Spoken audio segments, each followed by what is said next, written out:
Yes. Pourquoi long ça? C'est parce qu'il y a de l'eau. J'ai pas vu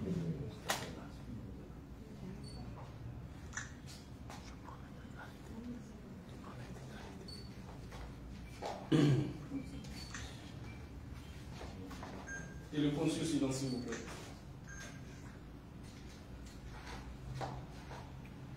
Bon. Yes, merci.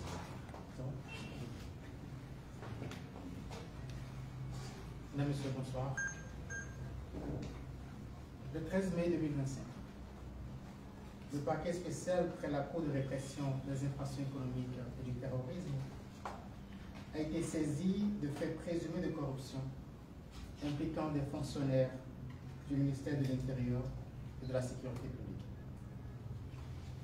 Dans le cadre de l'enquête ouverte, plusieurs agents publics ont été interpellés, notamment le directeur des partis politiques et des affaires électorales, ainsi qu'un cadre de la direction des affaires intérieures et des cultes. Le sieur Richard Boni-Bouro a été arrêté dans la soirée du 15 mai 2025.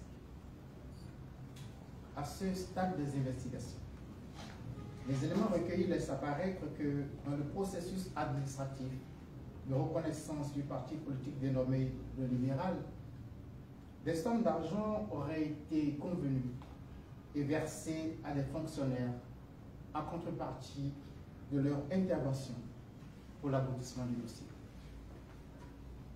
Selon les déclarations du directeur des partis politiques et des affaires électorales, une somme de 12 millions de francs CFA aurait été proposée pour l'obtention du récépissé de reconnaissance officielle du parti du sieur Ouro Richard Boni.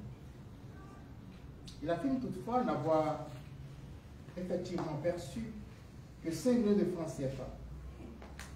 Une perquisition effectuée à son domicile a permis la saisie de cette somme qu'il présente comme celle reçue du sieur Ouro. Ce dernier, pour sa part, déclare avoir remis au total 7 millions de francs CFA. Il déclare avoir remis cette somme au directeur, et ceci en 3 tranches. Un premier versement de 1 million de francs CFA avant la tenue du congrès du parti le 5 avril 2025, suivi de 2 paiements successifs de 3 millions de francs CFA, chacun effectué les 26 et 28 avril 2025. Les faits ainsi établis s'analysent en corruption d'agents publics, infraction prévue et punie par les articles 335, 336 et suivants du Code pénal.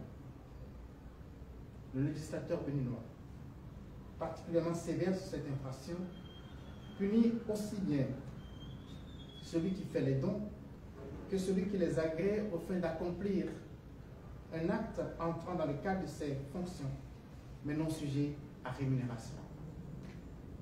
Les peines prévues par l'ordre loi sont la réclusion criminelle de 5 à 10 ans, sans préjudice des peines pécuniaires et des confiscations.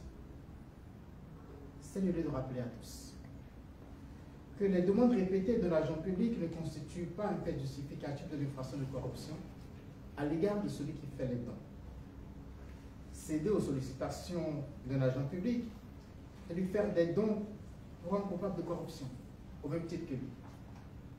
Les enquêtes se poursuivent pour situer toutes les responsabilités dans ce dossier.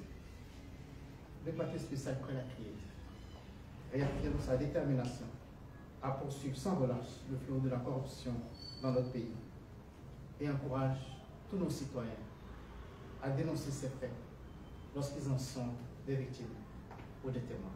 Je vous remercie. C'est bon, on est C'est bon.